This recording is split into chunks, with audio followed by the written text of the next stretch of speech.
Et bah, c'est une formidable, comment dirais-je, une force composée de beaucoup de miliciens qui voulaient prendre le jeune roi dans sa capitale d'intronisation. Mais comme l'attaque se faisait de nuit et que les Burundi ne connaissaient pas bien la région, le combat n'a pas réussi. Mais il s'en est suivi des combats qui ont duré très longtemps. Et le Rwanda avait, à ce moment-là, l'armée à Bashakamba qui ont lutté contre les isolés. Il a été des combats, des longs combats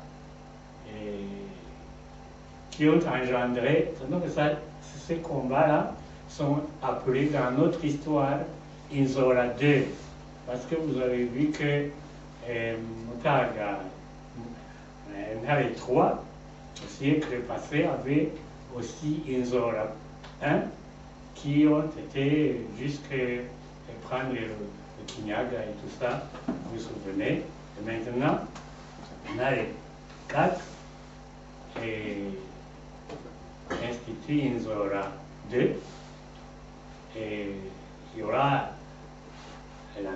et cette guerre va s'appeler la guerre de Rwanda, parce que pendant les combats, il y a un milicien,